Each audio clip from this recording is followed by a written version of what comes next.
Hold on for a second.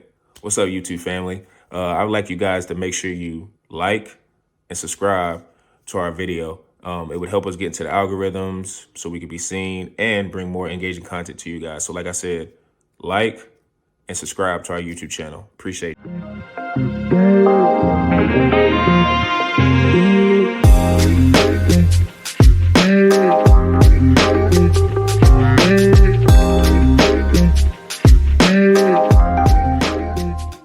And welcome to another edition of the Pick and Downs podcast. I'm your host, per usual, Sean Tyson, here with my guys Zoo and Peebush. How you fellas doing? Doing well, man. Out in Portland, Oregon, man. Not able to catch a Blazers game this year, unfortunately.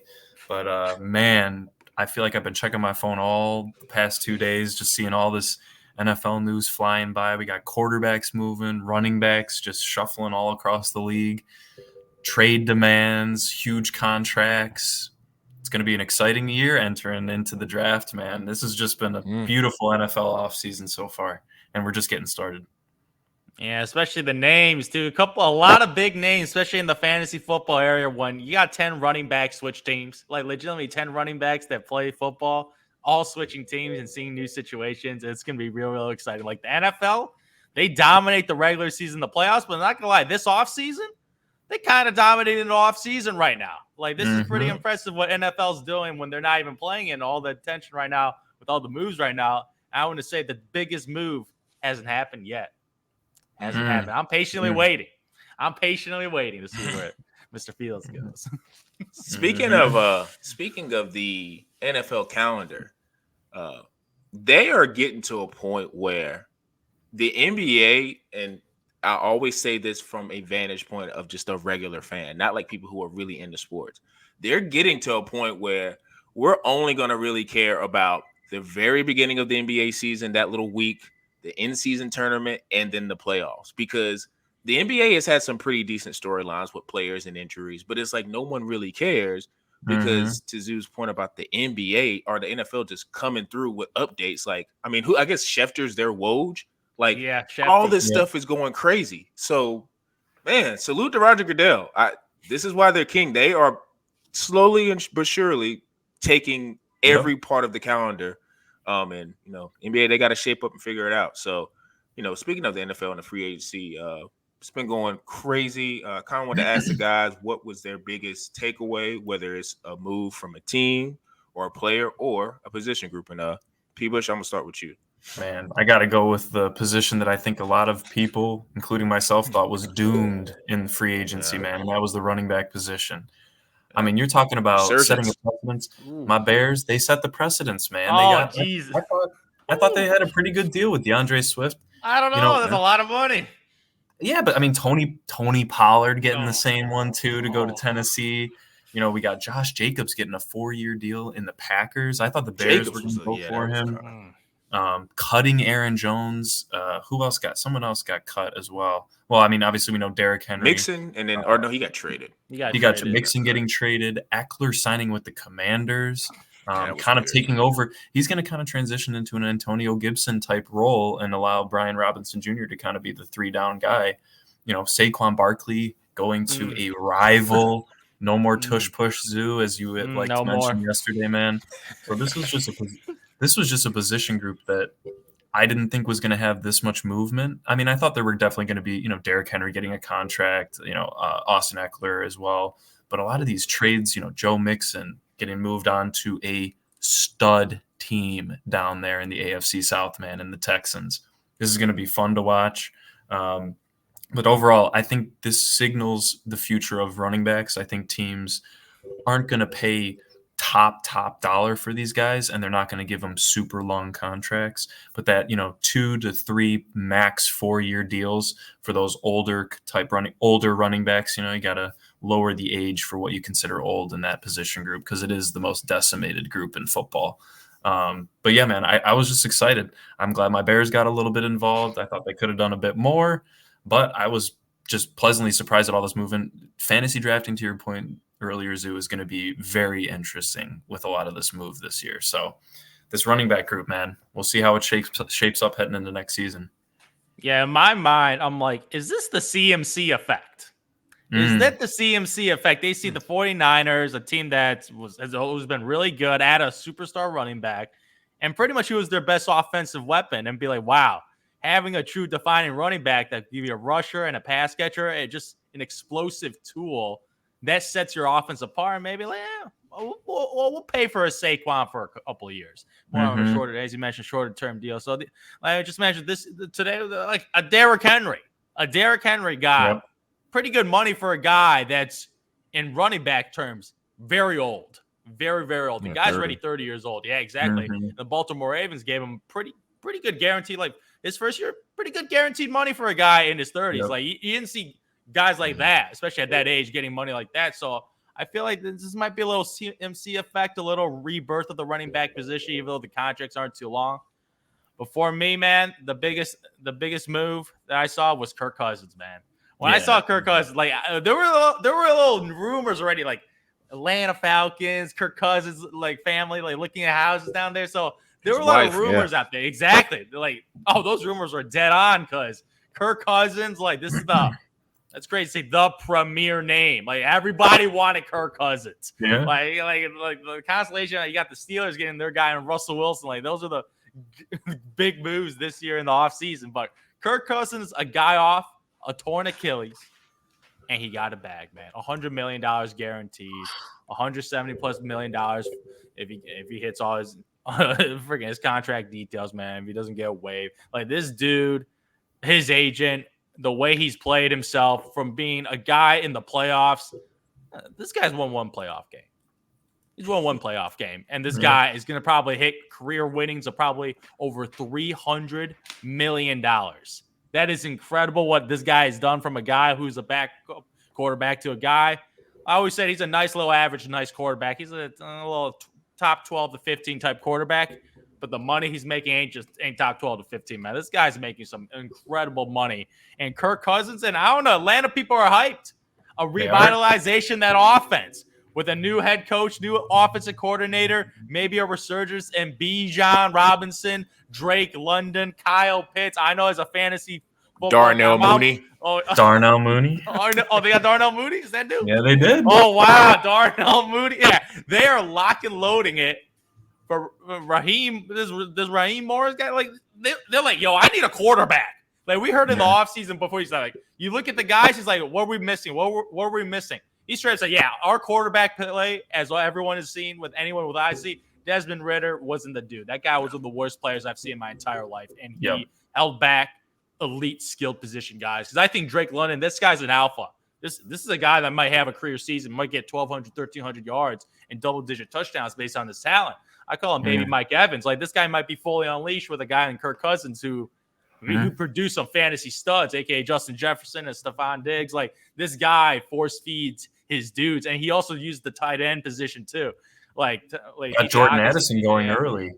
Oh yeah, exactly. Yeah, Jordan Addison, rookie wide receiver. So Kirk Cousins has a very good impact on wide receivers and their numbers and their yardage. So it'll be a breath of fresh air for a real quarterback. Like, obviously the Achilles, and it seems like.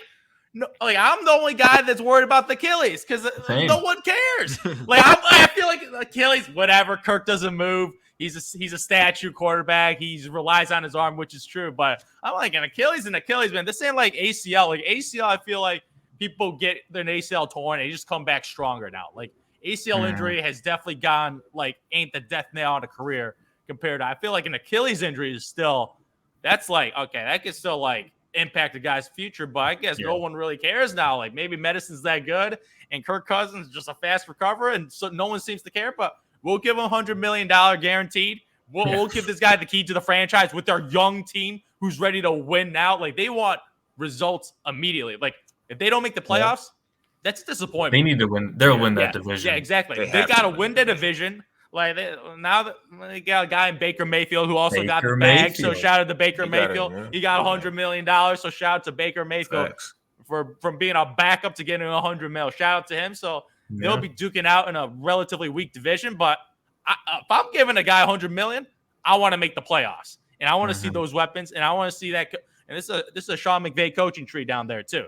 So they have a lot to prove right now. A lot of young guys, and probably Captain Kirk. There's the most established guy right now based on his veteran experience. So I'm really excited. And their defense is solid. They were good last year. They were really good last year. Yeah, last year, really good I think we all said it. They were just missing a quarterback. And they do need to shore up their offensive line, and they'll use the draft. Oh, they'll have to. They'll have to. Kirk's a statue, and post Achilles injury, you don't want this guy taking too many hits. So that'll probably be a focus on them. But their offensive line last year was pretty solid too. So I think PFF, they were top 10 on their grading level on their O linemen. So yeah, it's very, very interesting. Like that division, really weak. They went for it, trying to make the division, trying to make a playoff run. So I'm excited for them to get that deal done, and hopefully that spurs some other quarterbacks of getting dealt. So I'm real happy. That's the first domino. The first domino. I'm not going to dive into it. I know we want to keep this one a little short, but I don't think free agency ending is going to do it. I think it's going to be Caleb's physical. I think they're just waiting on his physical because he's only sending it to teams that are like. So Poles just wants to see that, and then they're just keeping that chip. They could also keep him. I don't hate on that. Like maybe you start Justin Fields. And maybe put Caleb on the bench for like a couple of games. You never know. And then when a quarterback inevitably gets injured, Kirk Cousins coming off an Achilles, then you trade Fields because someone will be desperate, just like the Vikings were getting Josh Dobbs last year. Yeah, because I don't know if you're the picks. The picks are kind of sad that we're here. Like a 4th round pick for Justin Fields, a 5th round pick. Yep. That's a weak package. I was saying I didn't think he was going to get a 1st round. Wait till not a first. Enough games. I thought he'd get a 2nd though. If they can't at least get a top 5 3rd round pick, first 5 picks of the 3rd round, plus maybe just a throwaway player or something, you hold on. What did Trey Lance go for?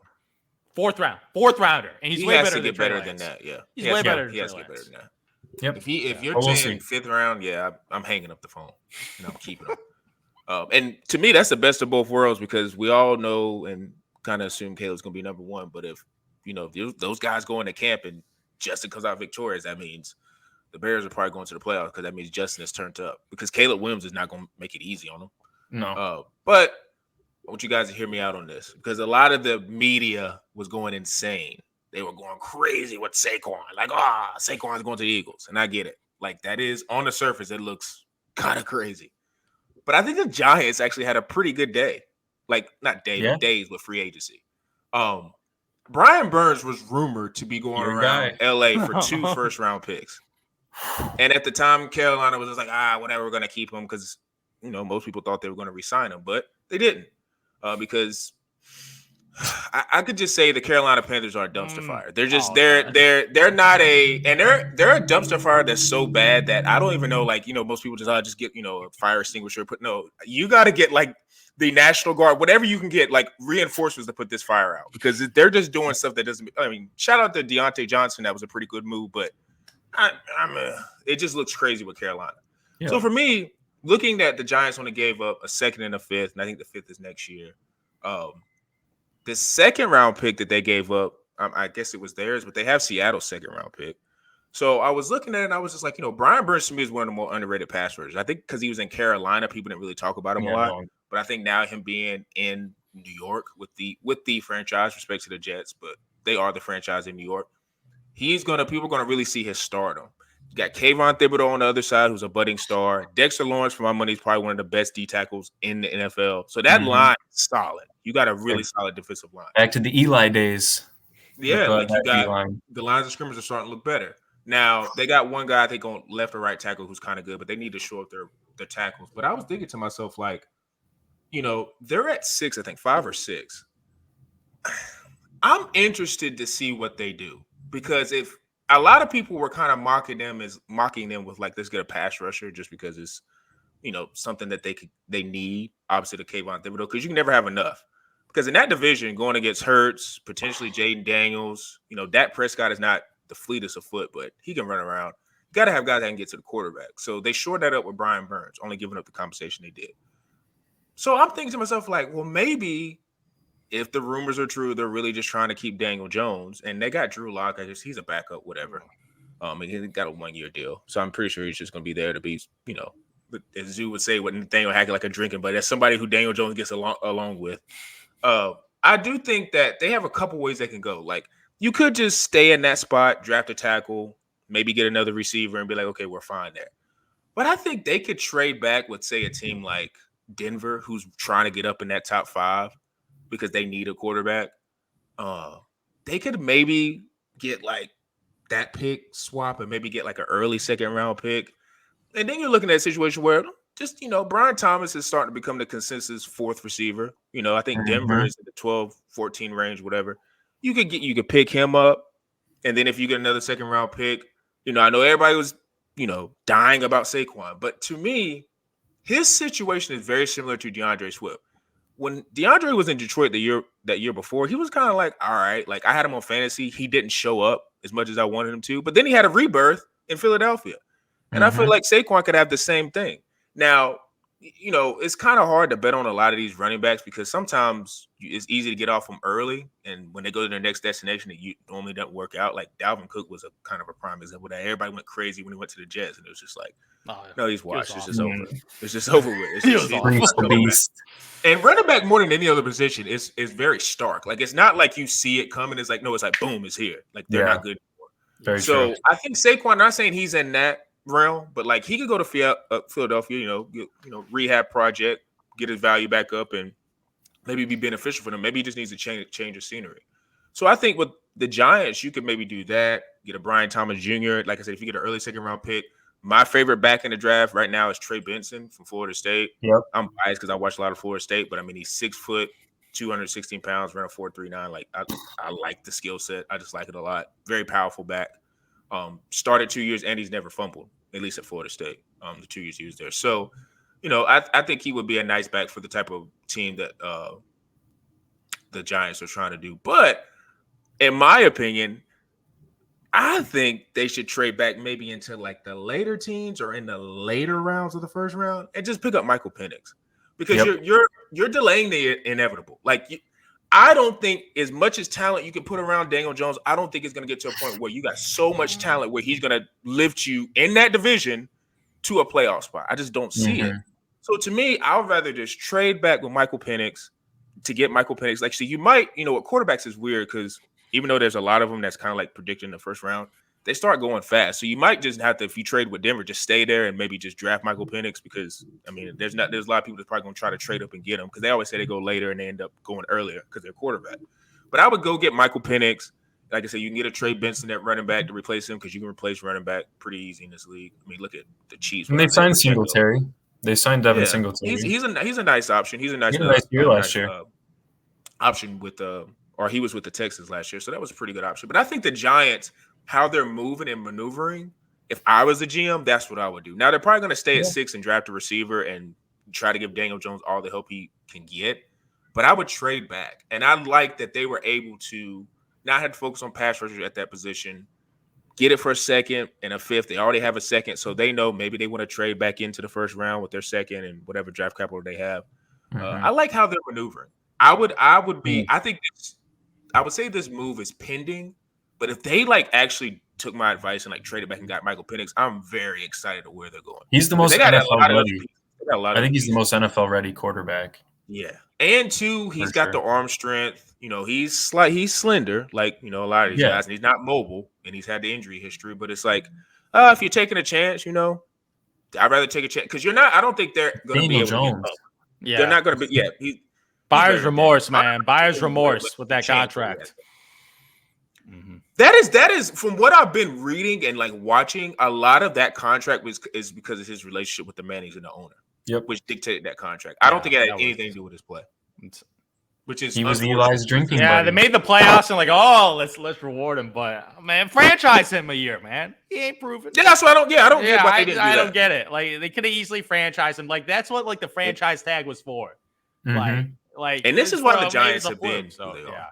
This is why they've been who they are. They have not been. I mean, they had a good year last year, but they have not been a beacon of success. It's because with a lot of this stuff, somebody, and this is not a tangent, but somebody that said on the podcast I was listening to, they were like, fans would never want to hear this, but a majority of owners, GMs, player personnel, people, whoever, they're just happy to cash their checks and make sure the team is not dysfunctional.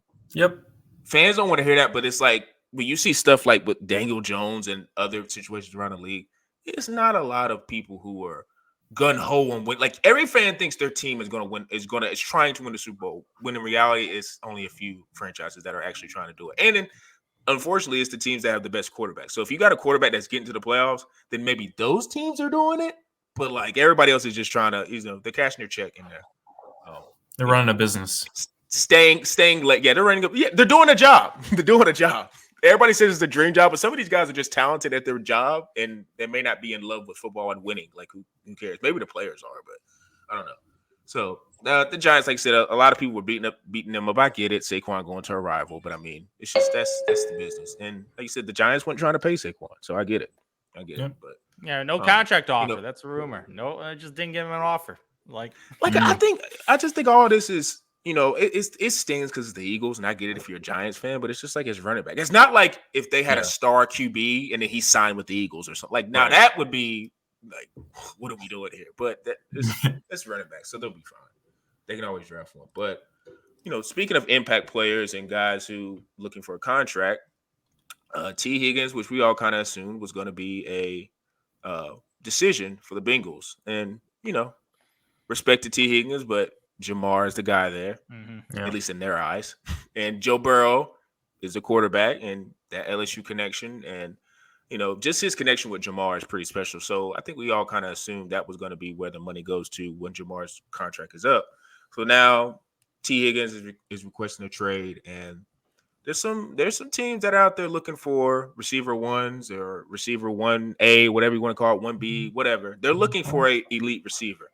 And I wanted to ask the guys, who are some of those teams who would benefit greatly from getting T. Higgins? And Zoo, I'm going to go ahead and throw it to you first. I'm putting an asterisk on here when you say I knew he's going to do that. Receiver.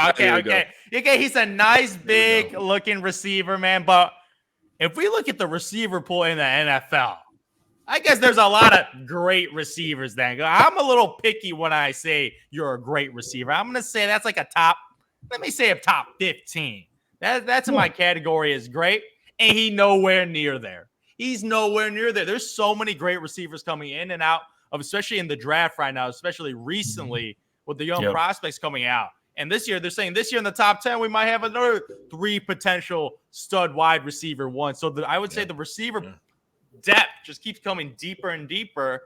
And I feel like whoever pays T. Higgins the bag, because that's what's going to be like, okay, do you want him long term? He's on his franchise tag right now. You trade him, you're extending him. Like that's what you're going to try to do right now. So I'm like, okay, you got to be careful now. I don't want people to overpay for wide receivers right now because I feel like the wide receiver market is at that point where it's getting a little too crazy.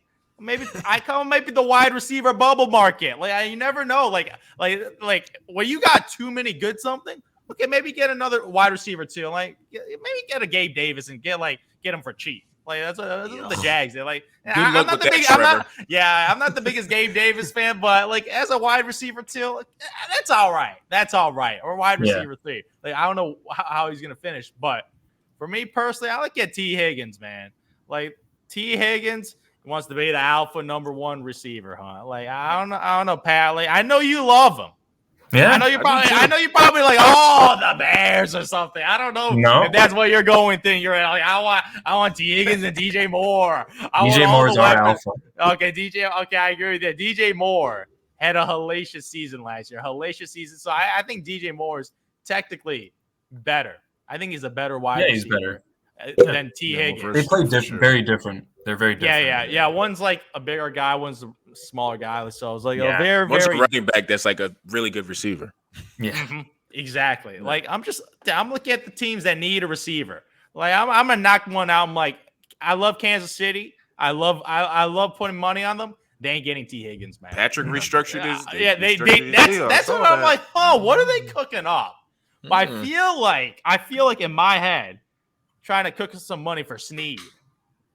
Try to keep Snead. Probably so, yeah. Right? In my mind, and the Bengals would never make that trade. They would never. Yeah, especially like I don't know if they're a rival, but they don't like each other, not even a little. So imagine giving offensive weapons to Patrick Mahomes. So that did pop in my head, but like that ain't gonna happen, man. That ain't gonna happen. But then you look at some bad teams that might do it. Like, I feel like T. Higgins is the stereotypical a bad team gives him the bag because they need a wide receiver one because they're desperate enough. That's what this is a guy that goes to a bad team and then he just becomes irrelevant. So another team that popped in my head are the Carolina Panthers. Oh, like that God. just yeah, I'm just Don't like do this is that to such T. a Higgins, this man. is just a Bryce classic. needs one. Yuck. What? Bryce needs a guy. I know that is true. Like you want to give your young quarterbacks as much weapons as possible so you could decide if he's any good. Because based on his weapons last year, Bryce Young didn't look that good, but Bryce Young didn't have much to work with, man. If he had a DJ Moore to work with, that's actually some actual weapon to work with. And like T. Higgins down there, maybe it could be a little something like a dynamic duo, like what Mike Evans did for Baker Mayfield as that alpha number one target. And look how that turned out. Yeah. Baker Mayfield revives his career because the year before when he was on the Carolina Panthers, he was awful. He was awful. So you give this guy Mike Evans and you have a coaching system that benefits him, and then he gets 100. He turns out to be $100 million quarterback. So you never know. So that for me is like his ideal situation when you give a young quarterback a big weapon. Like a young quarterback that doesn't need to be that accurate, right? You got a big weapon. He go for the jump balls. That's what I like about these taller wide receivers, the Drake Londons, like this type of prototype that you don't have to be. You just throw a jump ball out there for him. So for me, T. Higgins to a team like the Carolina Panthers, I feel like it's just one of those things that, okay, I ain't going to be touching them in fantasy football, but maybe help up a young quarterback. So and they have the money. And they got the money. Yeah, they have the money too. But that is the type of team I'm looking at. Bad team, miss playoffs, young quarterback, give them a weapon, see how they're going to do. So that's the type of team I'm looking at. I'm going to approach this a little differently. I don't think they're going to trade him. I don't think they're going to honor his request. They're going to make him play his franchise tag, and then they're just going to let him walk. Which is unfortunate. Let him walk? Well, what do you I mean, unless they trade him mid-season. I mean, he's coming off franchise tag. They're not going to pay him. They don't have the money. They want to pay Chase, to your point earlier, Sean. But, when I'm looking at if they were to trade, I'm going to go back to a team that Sean was just talking about. Give him to the Giants because they have no wide receiver. Darren Waller is their best outside threat, and he's always hurt. He can't stay healthy. Isaiah Hodgins, he showed some nice little flashes. Jalen Hyatt has had a lot of hype around him being a dynasty guy in the couple years. But look, to Sean's point earlier, even if they stick with Daniel Jones, if you give Daniel Jones T. Higgins, that'll make his life a little bit easier. Is he going to become a top 10 quarterback? No. But it will help his case, and it'll help that offense. And let's be honest, with their defensive front and the way their defense is shaping up, they might not have to score that many points to stay in a lot of games if they're getting that much pressure on the quarterback. So I'm looking at a team like that. The other thing to keep in mind is just in general, what team is going to be – they're looking for a second rounder, right? The Bengals, if they are going to trade him, they're not going to trade him unless they get a second rounder. Well, to all of our points earlier, this draft is so deep at wide receiver that you can get a solid wide receiver too. Maybe it'll take a year of development, but eventually on a rookie contract in the second round. And you'd have cheaper, you wouldn't have to extend Higgins.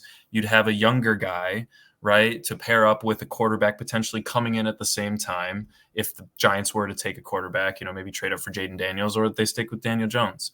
So I'm thinking, is any team willing to give up a second rounder for T. Higgins? And I just don't see it happening, except to your point, Zoo, a desolate, desperate franchise like the Carolina Panthers might do it because they just have money to throw around. But look, the Giants still have $41 million in cap space for next year. They could pay T. Higgins if they wanted to, but I just don't know if they'd be willing to. And Zoo, to your point about the Panthers, you got to remember their first pick in the draft is the first pick of the second round. So they're going to have to trade their first and only pick in the draft, the 33rd pick, where you can get a damn good player, right? Probably an outside threat at wide receiver. There's a ton of names. I'd say the top 13 to 15 wide receivers could end up being wide receiver 2s or higher in the NFL. There's a lot of talent coming into this draft. So now on the Giants side, they have 3 picks between 39 and 70. So they would have a pick to just throw away, and sure, we'll take T. Higgins, but are they willing to pay him? So I think it kind of depends on what they want to do with the draft. I know they kind of got to pull the trigger on a trade sooner rather than later. I just don't think someone's going to come to the Bengals with a beautiful offer and the Bengals are just going to automatically take it. So I do think the Giants would be a good fit. They're in a bit more of a win now area for all the bad teams. You mentioned the Bears. I just don't think he'd mesh well. And just with the quarterback kind of changing of guard, or maybe, there's just not going to be enough consistency, and he'd have to share the ball with DJ Moore. So I just don't really see that fit, even though I'd love to boost up any talent you can get on my team. But I just think a lower team, like even the Titans are another name I've seen being thrown around because he'd have 1 year with D-Hop, and then he could take the wide receiver 1 role if he was to prove it. So they're also just Burks would be a nice little combo if Treylon Burks could stay healthy. But yeah, geez, man, he can't. But yeah, so yeah, my consensus, I don't think they're going to trade him. But if there is a team that could pull the trigger and has the money and potential pieces around to make it a difference, it would be the Giants. Let me ask you this, because the Bears would part of at the bottom, like the third team, I would say he could be traded to. And I know they say they want a second round pick. What if I know you guys got the 9th pick, or is it the 9th or 10th? I can't remember. 9th. What if it's like, hey, the Bengals are like, we'll give you a defensive star and T. Higgins for that 9th pick? No. Let me ask you this: if you go, I'll take Odunze and develop. Yeah, Odunze is like the mock there, but this is one thing that I'm thinking about, and the reason why I added a star player is because that would help with you guys, like in terms of defensive. Like you get another guy, like maybe it's a Russian. I don't know who they got, but I'm just saying a defensive star from the Bengals, like one of their best players. The reason why I'm saying this is because I think with Caleb Williams, like, of course, as a rookie quarterback, if he's as good as he is, it's not going to matter who his receivers are because he's just going to make everybody better. But I'm thinking, too, like, I think if you guys were to get T. Higgins and say you got a defensive star and you had DJ Moore and Caleb Williams is, like, good, you guys are going to the playoffs. No, for sure. Like, with Rome Odunze, I understand the math of, like, he's a rookie receiver, but we also – and I'm in the agreement. Like, there's 3 receiver ones. But it's still football. And sometimes those 3 guys you said are going to be receiver ones, it may only be the 1. And it may take a maturation process. And it's like T. Higgins is more of a proven product. So it's just like that. It's something that's – because with Caleb, I think a rookie receiver, it's kind of – not saying he's Joe Burrow.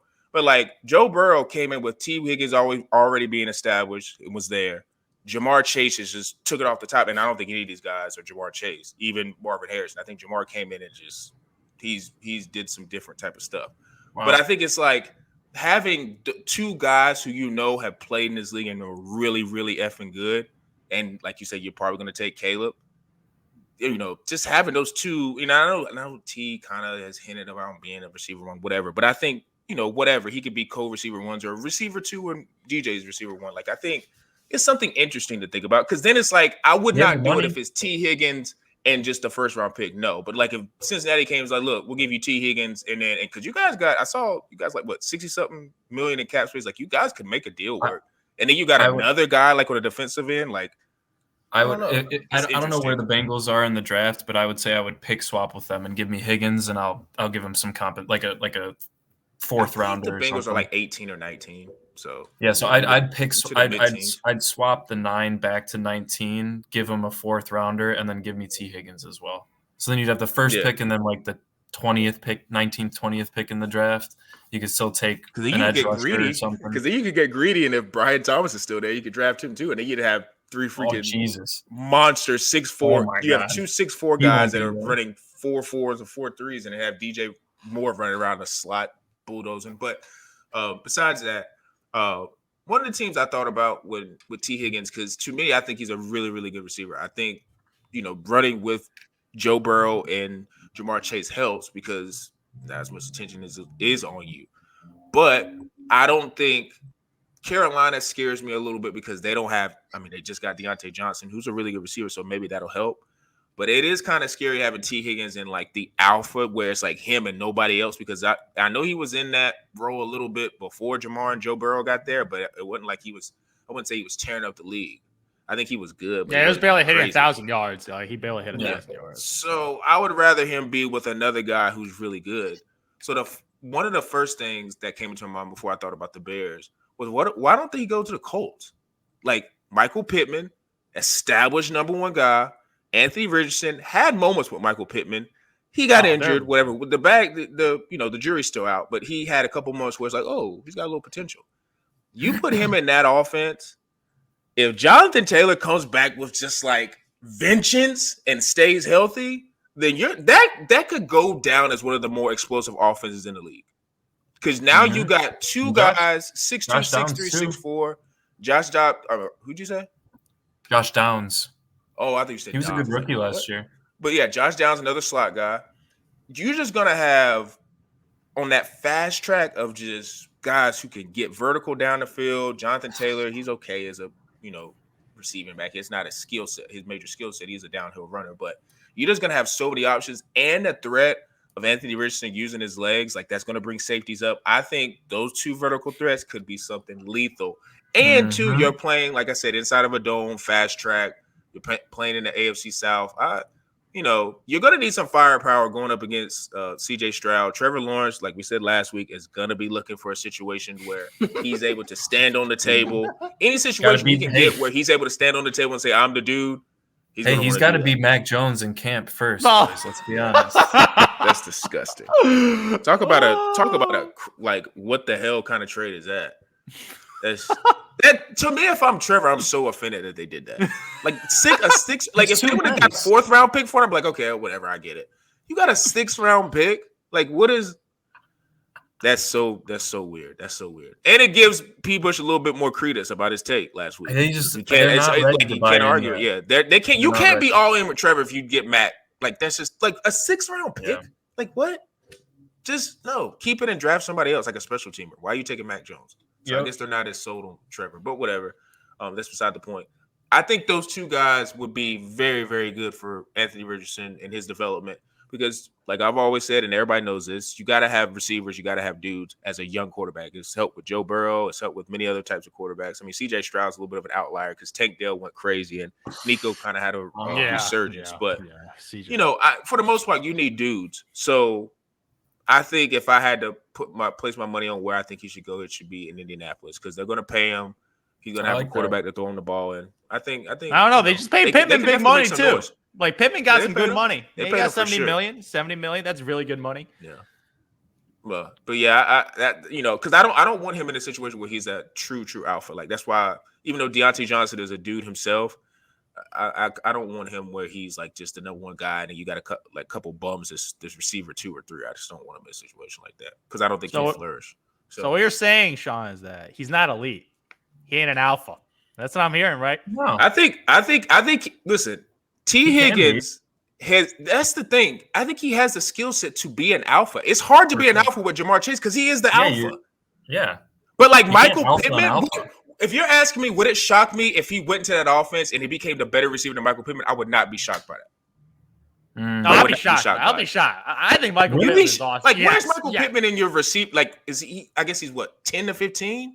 Yeah, he's in my 15-ish. Exactly. 20. So yeah. Like, if he's not top 10, then in the same tier. Same tier. Pittman's not as much a down the field threat. They threw down the field more to Alec Pierce last year than they did Michael Pittman. He was more of the slant guy, quick out routes. He was calling the Amon-Ra, huh? The Amon-Ra type guy. Yeah. T. Higgins is that jump ball, like you to your point, the Mike Evanses, the Drake Londons. That's T. Higgins' game, and you need both. You need both on if you want to never in this NFL. You could never not have enough receivers. Like to me, I would if you like I said if I was. I mean, I'm pretty sure like. Cincinnati, I mean, I don't think they're going to trade T. Higgins because I don't know if they're going to get the compensation they want. But it's like if they were, they're going to draft another receiver because it's just you're not going to just have Jamar Chase and a bunch of Tyler Boyds, and you're not going to do that to Joe Burrow. You're going to get some other dudes in there. Which I saw an interesting mock where, to your point, if they do keep T. Higgins, like I think at 18, because Bowers is kind of sliding a little bit because of just like need and set because it's tight end. Like even though he's really good, it's like tight end is just not as important as offensive tackle and quarterback and receiver. So it's like if he got into that Cincinnati Bengals offense, my God. Ugh. Like it's so many possibilities with the pass catchers with a lot of the teams that have elite quarterbacks of like where they could go. So that's just kind of some of our thoughts with the NFL. Like I said, we do know it's NBA season, but the NFL, man, they are taking the calendar and, they're doing this free agency thing. And next thing you know, it's going to be the draft. And it's just going to be a lot of scenarios and storylines that we're going to be looking at. So make sure you guys are tuned in to Picking Downs podcast, Tyson Talks on Instagram, Quantrill Knows on YouTube. Make sure you guys give us a 5-star review on Apple, Spotify, and Google Podcasts. And for me, Zoo and P. Bush, we are out.